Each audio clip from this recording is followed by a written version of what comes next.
Assalamualaikum warahmatullahi wabarakatuh. Perkenalkan, nama saya Adlian Najmi dari kelas 8F absen 4.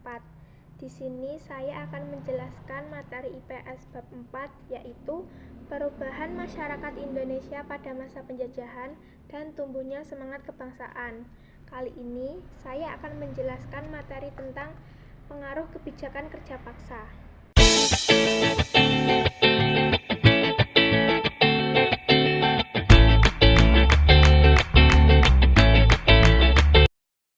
Kerja paksa adalah melakukan pekerjaan di bawah ancaman sanksi atau hukuman di mana pekerja tidak memiliki kebebasan untuk menyepakati pelaksanaan pekerjaan atau dengan kata lain pekerjaan yang tidak dilakukan dengan sukarela.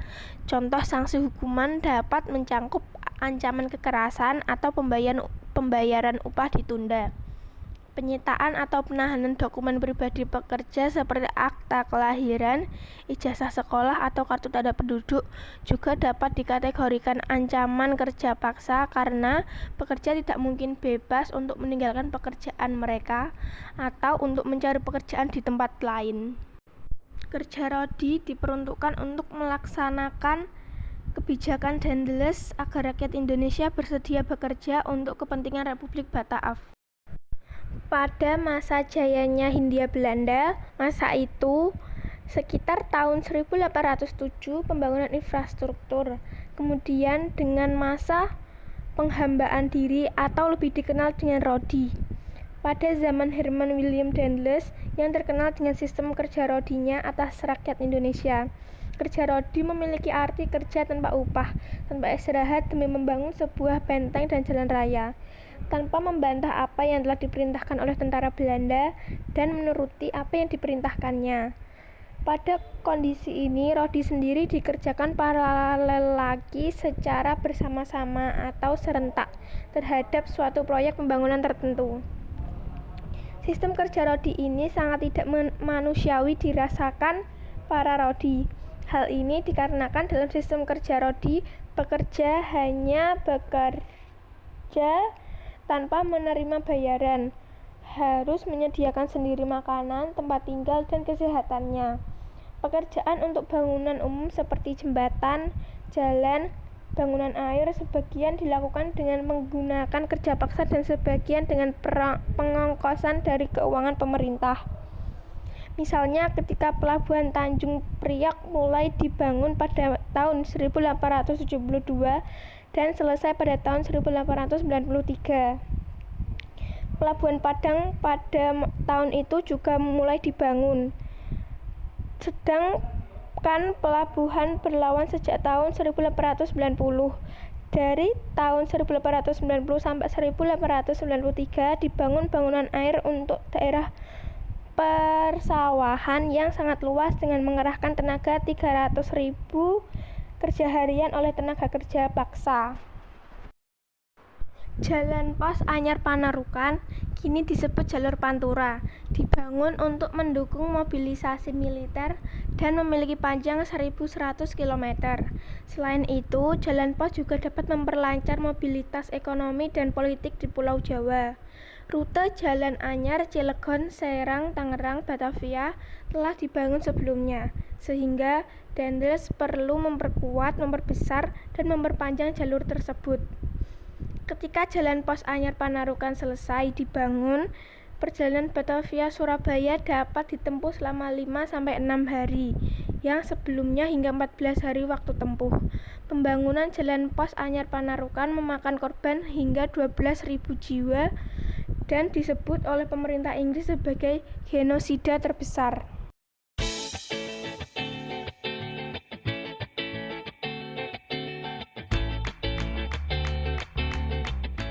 Membangun ketentaraan dan fasilitas ketentaraan seperti benteng, pabrik senjata di Semarang, rumah sakit tentara. 3. Semua pegawai pemerintah menerima gaji tetap dan dilarang melakukan kegiatan perdagangan. 3. Melarang penyewaan desa kecuali untuk produksi gula, garam, dan sarang burung.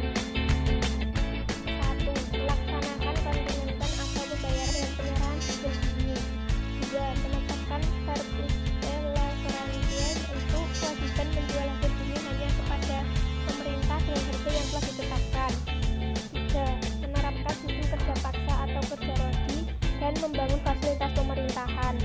4. Membangun jalan pos Anyar Panarukan sepanjang 1.100 km. 1. Membuat pelabuhan di Anyar dan Ujung Kulon, membuat kapal perang berukuran kecil. 2. Melakukan penjualan tanah rakyat pada jasa atau pihak asing. 3. Mewajibkan priangan sel atau mewajibkan rakyat priangan menanam kopi.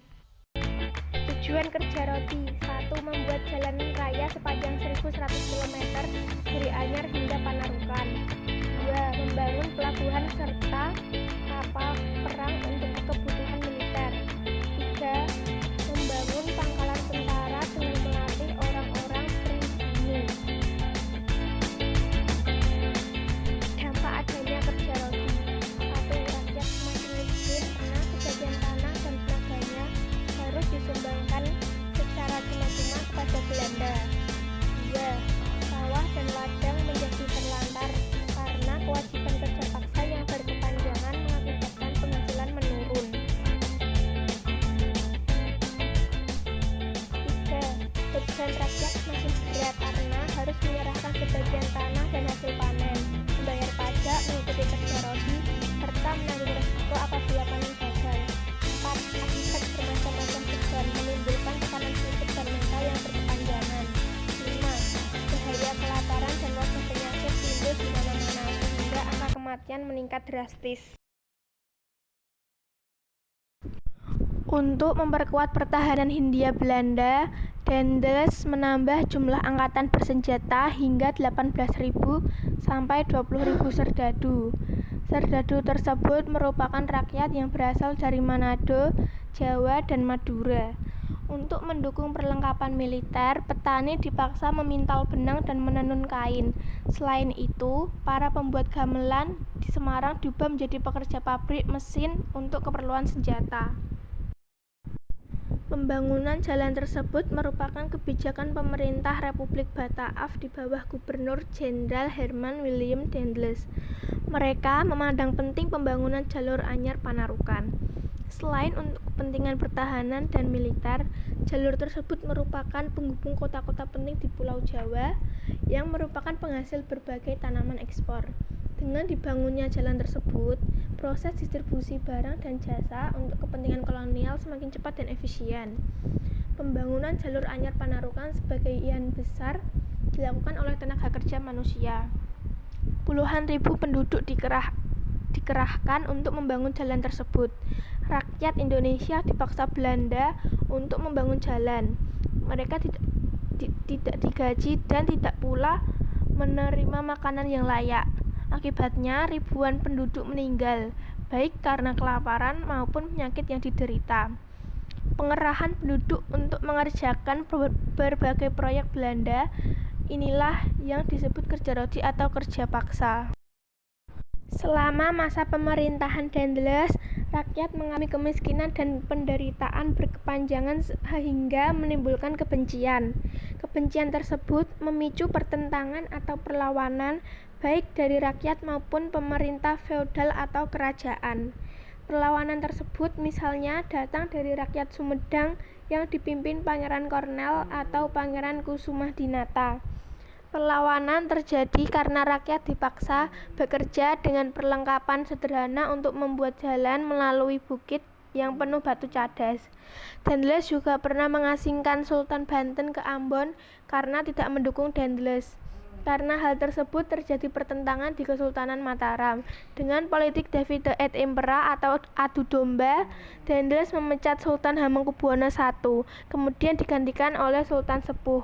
Karena tindakannya yang otoriter, pada 18 September 1811, Louis Napoleon menarik Daendels kembali ke Belanda dan digantikan oleh Gubernur Jenderal Janssens.